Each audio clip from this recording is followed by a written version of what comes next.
आंबेगाव तालुक्यातील साकोरे गावचे सामाजिक कार्यकर्ते तथा बजरंग दलाचे निष्ठावंत कार्यकर्ते गणेशभाऊ गाडे यांनी आगामी जिल्हा परिषद निवडणुकीत अधिकृतपणे एंट्री केल्याने तालुक्याच्या राजकारणात नवचैतन्य निर्माण झाले आहे.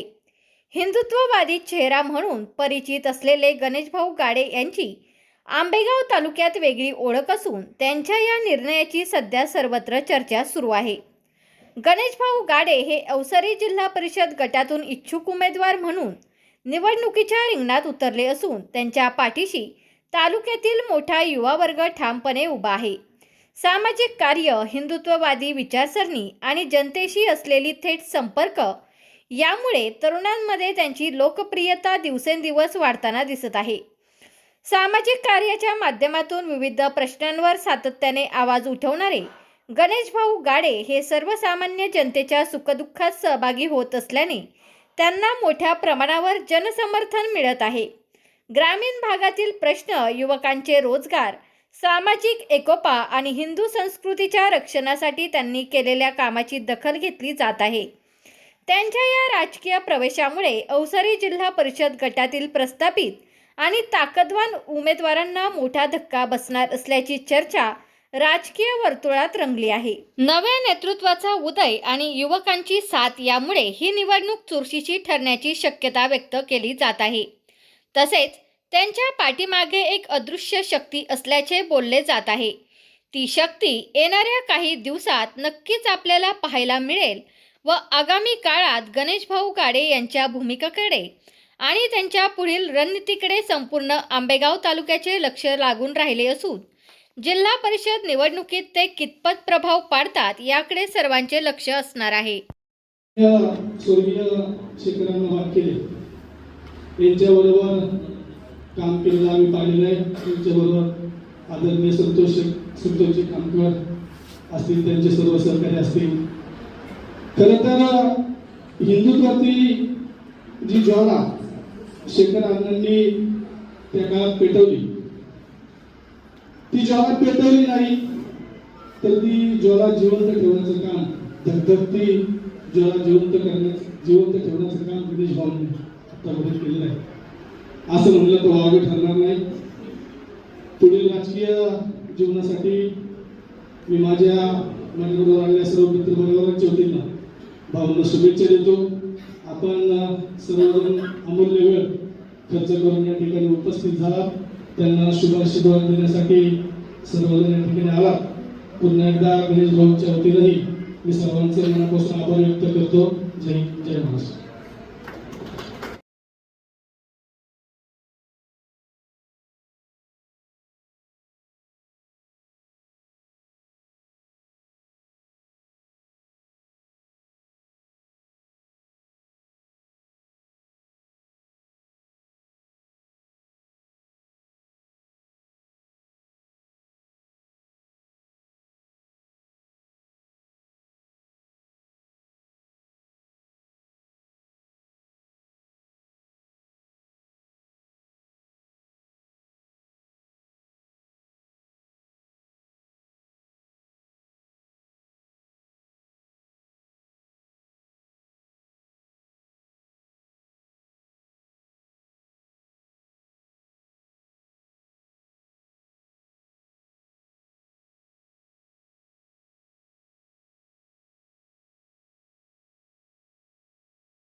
मोठा होत असतो.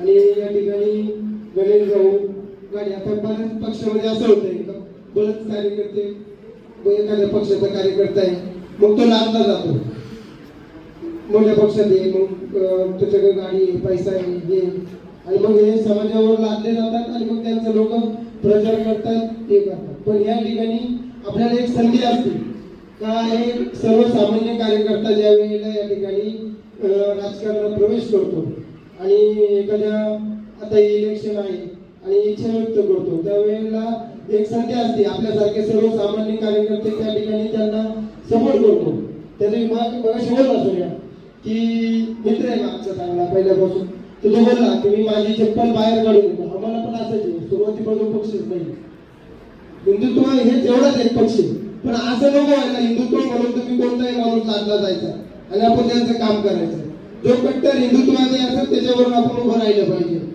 उद्या बऱ्याच ठिकाणी असंच होतं हिंदुत्ववादी संघटना आहे आपण मदत करत आलेलो आहे आणि करत राहणार नाहीलाज असतो आपला पण या ठिकाणी एक संधी आलेली आहे आपल्याला सर्वांना आणि मी माझ्या चांदोली गावच्या वतीने मी आश्वासन देतो का गणेश भाऊचं जेव्हापासून ज्यावेळेला वेळ पडेल जिल्हा परिषद गटाच्या निवडणुकीसाठी आपला खऱ्या अर्थाने छत्रपती शिवाजी महाराजांचा मावळा आणि प्रभू श्रीरामांच्या पदस्पर्शाने प्रभू श्रीरामांच्या जे काही वचन असेल जे काही हिंदुत्ववादी जे काही ठराव असतील किंवा जे काही आहे त्यानुसार चालणार आपला खऱ्या अर्थाने आपला हक्काचा माणूस गणेश भाऊ गाडे आता जिल्हा परिषद गटासाठी निवडणूक लढवतोय खऱ्या अर्थाने राजकारणावर बोलणं हे माझ्या तत्वातच नाही सर पण सांगण्याचा एक मुद्दा असा आहे की आज गणेश भाऊ गाड्यांची जेव्हापासून ओळख झाली गेले 8-10 वर्षापासून आमची ओळख आहे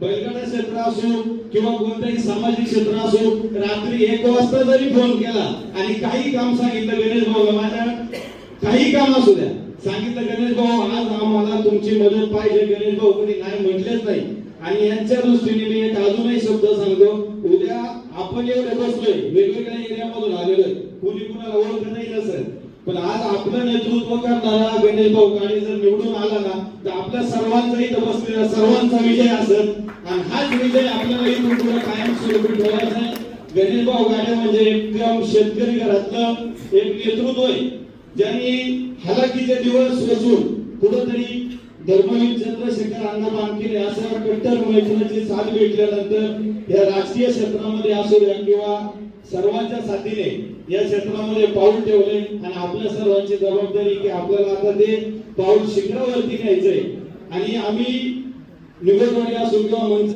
आमचा सतत संवाद व्हायचा की आता आणि गणेश भाऊ सातत्याने हा विचार मांडायचे की आपण संघटनेसाठी खूप काम केलेलं आहे आपल्याला आता संघटना सोडून थोडं राजकीय क्षेत्रात पण जाऊन लोकांच्या सुखदुःखात सामील होऊन त्यांची कामं केली पाहिजे हा संवाद गणेश भाऊचा आणि आमचा सातत्याने व्हायचा त्या दृष्टीने आम्ही सर्व मित्र परिवाराने खूप विचार केला आणि त्यानंतर सर्व दिशा या ठिकाणी आपण पाहिली आणि ही जिल्हा परिषद निवडणूक लढवायचं आम्ही सर्वांनी ठरवलं आपण सर्व मंडळी खरं तर आता गणेश भाऊवर प्रेम करणारे सर्वच मान्यवर मंडळी या ठिकाणी उपस्थित आहे मी काही जास्त बोलणार नाही परंतु गणेश भाऊच्या बाबतीत आता सर्व वक्त्यांनी या ठिकाणी सांगितलं आम्ही गेल्या 20-25 वर्षापासून भाऊबरोबर आहोत आणि विचार आहे आम्ही सर्वजण काम करू आता जेडपी निवडून आल्यानंतर गटरांची रस्त्याची कामं होतातच खडी तर मारतात 4-5 वर्ष खड्डे पडतात ही कामं काही इतकी महत्वाची असं मला वाटतं तिथं गोशाळा आहे आंबेगावचा प्रयत्न कारण तो अशी परिस्थिती आहे तिथं बजरंगी काम करतात गाया जर अडवलं ना कापायला जाणार आहे पुढं सोडायचं इथपासून पहिली सुरुवात होती आम्हाला एक गाडी करावं लागते महेश थोडं तिथे ती गाडी भाड्याने करून आमच्या खिशातले पैसे घालून भोसरीच्या पांढरपोळात ती गाडी न्यावं लागती मग आपण काय करायचं एवढी मोठा आंबेगाव गोशाळा करू शकलो नाही आपण अद्याप रस्ते करणारच आहेत भाजप सरकारला रस्ते करणार आहे काँग्रेसला रस्ते ते करणारे होतात, खड्डे पडतात, कॉन्ट्रॅक्टर पैसे खातात, पण आज गोशाळा नाही. आज दुसरी परिस्थिती अशी आहे, गावठी गाई पाळली जाते, ती 2 लिटर दूध देते म्हणून आपण पाळली.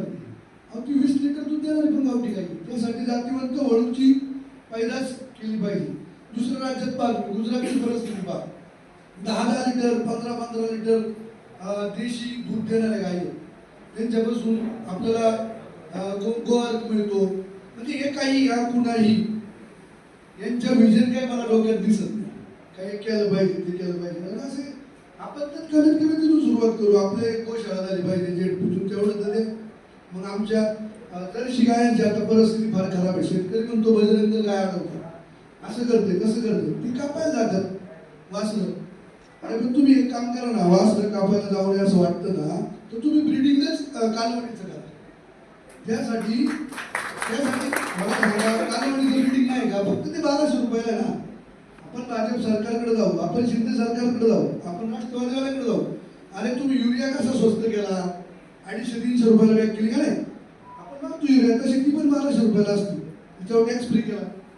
तुम्ही ते जे गायला वेतन करणार आहे ना, आपण ते इंजेक्शन टॅक्स फ्री करणार आणि प्रत्येक सरकारी डॉक्टरला सांगा ना, शेतकऱ्याची गाय ते इंजेक्शन लावा, त्याला कालवड होईल. ती कालवड नंतर 3 वर्षांनी 1 लाख रुपयाला जाईल ना. मग ती कोण विकील, कशाला कत्तलखाने चालू राहतील. म्हणजे सरकारचं भाजप पक्ष असला, राष्ट्रवादी असली, शिवसेना असली, तर या गोष्टीकडे दुर्लक्ष आहे. हे पाहणार आहे कोण नाही, हे करणार आहे कोण, यांच्याकडे जवळपास सरकार कुठेतरी इलेक्शन आले करायला काय करत पाहिजे. अनेक गोष्टी सांगण्यासारख्या तुम्हाला सांगतो. आपण हिंदुत्ववादी पक्षाने आपल्याला तिकीट दिलं पाहिजे यासाठी मागणी करणार आहोत. सर्वांनी त्यांच्या गावात जर सांगितलं का आम्हाला थोडासा हिंदुत्ववादी पक्षासाठी आधार द्या, आपण गोरक्षणाचं काम तुम्हाला सांगतो का. एक पोरगा पाहतो व्हिडिओ काढतोय, टोपी घातली. आज महाराष्ट्र केसरी स्पर्धेची आंबेगाव मध्ये निवड चाचणी होती. तो 120 किलो वजनी गटात प्रथम आला. कुठलीही तालीम आंबेगाव तालुक्यात चालू नाही. पुढे तो आज त्या स्पर्धेत खेळला, आंबेगाव महाराष्ट्र केसरी स्पर्धेत आंबेगाव मधून प्रथम आला. त्याला सांगा तू कुठल्या तालीमला जातो, कुठल्या तालीम आहे तुझी. हा गरीब तालीम करतो आणि आज आंबेगाव महाराष्ट्र केसरीला प्रथम आला. म्हणजे इथं तालिमीची व्यवस्था नाही. तरुण फक्त तिकडे पार काढला पाहिजे, पुढं वेगवेगळ्या ठिकाणी तालीम द्या करून सुधारतील ना. बरं अजून आपलं संघटन मजबूत होईल, आपला हिंदू समाज जागृत होईल. हे पुढे लक्ष नाही. मी काही नाही हुशार राजकारणी नाही, मला काही फारसं बोलता येत नाही. पण आता आपण सर्वांनी निर्णय घेतला, मी तुम्हाला सोडून कुठला निर्णय घेणार नाही. पण आपण आपल्या पक्षाच्या काही लोकांना सांगा. आता हिंदुत्ववादी पक्ष जेवढे आहेत, आपल्याला अपेक्षा आहे त्यांनी आपला विचार करावा. नाही केलं तर आपण तुम्हाला विचारल्याशिवाय कुठली गडबड करणार नाही. मी तुम्हाला ग्वाही देतो. आणि माझ्या फक्त एक साध्या मीटिंगसाठी तुम्ही सकाळी ठरलं इतके जण आले, हे पाहून मला फार आनंद झाला. आपण जर जगलो. आज अवसरीकरणातून आमचे मित्र संदीप भाऊ आहेत, मंचरगानातून लोक आलेली आहेत, जवळपास वडगाव काशिंबे मधून सर्व मुलं आलेली आहेत. तुषार टेकडे सरपंच आहेत, पवन थोरात आहेत, अमोल दाभाडे आहेत, संजू आशीर्वाद आमच्या पाठीशी राहणार आहेत, आमचे जिल्ह्याचे मार्गदर्शक संतोष भाऊ, अनेक नावं घेण्यासारखे आमचे चुलते पण आलेले आहेत.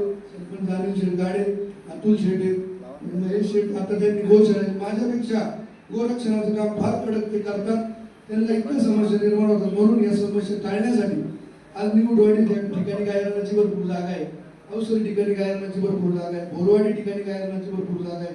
अशा जागेत जर आपल्याला 25-30 एकर मध्ये गोशाळेचा प्रोजेक्ट करता आला, आपली बरीचशी पोरं तिथं काम करतील आणि गायांचं रक्षण होईल. गायांचं रक्षण झालं, नंदींचं रक्षण होईल आणि या पापातून कमीत कमी आपला तालुका मुक्त झाला तर बरेच दिवस आपला तालुका आनंदाने जगेल असं मला वाटतंय. सर्वांनी विचार करूया.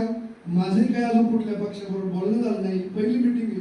मला सकाळी कळलं ते सर्वे पाहतो तुम्ही उलटे पालटे झाले ते. तर त्याच्यानंतर आता आपण सर्वजण मिळून ठरवूया. तुम्ही सर्वजण आले, तुमचा आभार. आणि तुमचा फ्लॅट, घर, बंगला, व्यापारी गाडे, दुकान, जागा, शेतजमीन, प्लॉट्स विकायचे आहेत का? विकायचे असतील तर आजच आमच्याशी संपर्क साधा. स्थावर मालमत्ता खरेदी विक्रीसाठी आंबेगाव तालुक्यातील विश्वसनीय नाव म्हणजे सीता प्रॉपर्टीज. आमची वैशिष्ट्ये: जलद व्यवहार, तुमच्या प्रॉपर्टीजची योग्य किंमत, मालक व ग्राहक यांच्यात समोरासमोर पारदर्शक व्यवहार. आमचा संपर्क 7972 82 24 33 व 80 10 25 09 54.